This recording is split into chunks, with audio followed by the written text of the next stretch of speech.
Oh wow, it's been nearly 7 years. At last, we've gotten our first glimpse of what's next for Gumball, but in an unexpected twist, it's not being labeled as Season 7. Instead, it's being introduced as a sequel series, just as originally planned. The wonderfully weird world of Gumball, complete with a brand new logo, which I'm honestly not too fond of. The series will be available exclusively on Hulu in the US. Just like we speculated in our previous Gumball video, Zaslav has really mishandled animation. Cartoon Network is barely hanging on, and HBO Max doesn't prioritize cartoons anymore, so selling one of their major shows to a streaming platform makes a lot more sense. Teaser also comes packed with loads of brand new info, including who's voicing Gumball now. So, as always, let's dive into the details. Teaser looks like it's from the opening of the premiere episode, The Burger, where Elmore is buried in dust. Gumball and Darwin, who appear unchanged, are jolted awake by their alarms only to find they're not just a little late for school, they're about 7 years late. This is a direct nod to how long the show's been off-air. The Inquisition aired almost 6 years ago, and by the time this new series launches, it'll be closer to 7. With one massive sneeze, Gumball revives Elmore back to its lively self, then decides to go back to sleep since they're way past the point of being on time. Teaser closes out with the reveal of the new title, The Wonderfully Weird World of Gumball, blending all sorts of media styles, a natural fit given the show's eclectic visual identity. Still, I'm not totally sold on the logo. Feels a bit awkward, maybe that's intentional, hinting at unresolved plot lines involving the Void.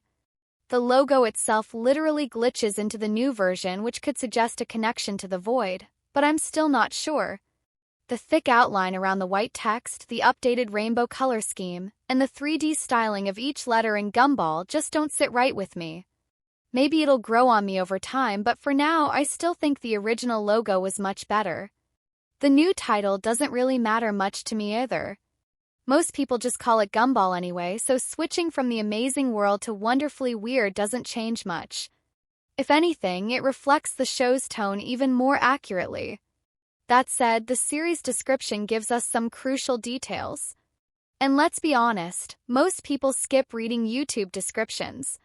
Says, "Welcome back to Elmore, where reality is a joke and family life is far from normal."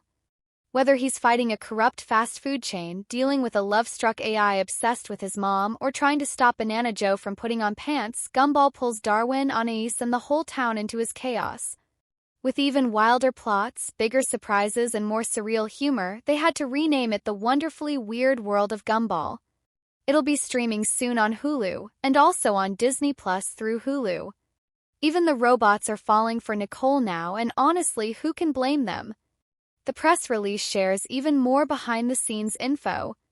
Created and executive produced by Ben Bocklett, the new series is a quarter-hour animated comedy blending a wide range of media styles, 2D, 3D, CGI, puppets, photorealism, and even live action, into a vibrant and imaginative world full of clever, self-aware humor. Matt Lazell and Eric Fountain are also executive producers and directors, with music by Zave Clark and Joe Sparrow as art director. Shout out to Amphibia.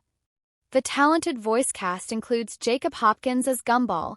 He's also voiced Peter Parker in one of the Spider-Man series and recently appeared in Beyond Waverly Place as Justin Russo's son. Hero Hunter plays Darwin, with Kesha Kea as Anais, Teresa Gallagher returning as Nicole, and Dan Russell as Richard, plus more. It's not unusual for Gumball and Darwin to have new voice actors. The original series changed voices twice. After 6 years, it's understandable they'd bring in new talent instead of bringing back Nicholas Cantu, even though many still consider him their Gumball. Personally, they sound pretty similar to me, and voice changes never really bothered me much. You could even say they've just aged a bit, which is what the show used as an explanation the first time. This is also the first time Anais has had a new voice actor, and that feels perfectly natural too. Series creator Ben Bocklett and executive producers Matt Lazell and Eric Fountain said, "It's such an amazing opportunity to revisit these characters. Fans can expect more mayhem in Elmore, because Gumball and Darwin haven't really grown up. Neither have we." They added it felt like the right time to wake Gumball up and bring back the signature humor, creativity, and wild adventures that made the series iconic. I love how they said it was about time Gumball returned, even though they've been trying to get the movie and new show off the ground since the original ended. It wasn't timing, it's just that animation takes a long time and the movie didn't pan out. As for the name change, part of it likely comes from the long break between seasons. Though this is technically season 7, Cartoon Network often rebrands shows after a while, just like Steven Universe Future, which was produced as season 6 but acted as a self-contained epilogue. Similarly, Regular Show. The Lost Tapes isn't just called Regular Show since it ended with a clear finale and is coming back after 8 years. So this seems more like a branding choice than a creative one. I don't think it has anything to do with Hulu or Disney Plus either. Futurama kept its original name even with its revival. Same with King of the Hill, which is keeping its title despite a time skip. The move to Hulu makes sense though, since HBO Max has completely dropped the ball with animation. I wouldn't be surprised if Fiona and Cake Season 2 ended up there too. Hulu's once again become a home for Cartoon Network shows after Max scrubbed them. Selling shows to new platforms is just smart business. I expect most revivals to end up there or maybe on Prime Video. Last year, Ian Jones-Carty even pointed Steven Universe fans to submit reboot ideas to Prime. Times are changing. While this teaser doesn't touch on the Inquisition, we know episodes like The Portrait and The Cancellation Gish are coming, likely connected to Banana Barbara and The Void. That's why the glitched logo might be meaningful.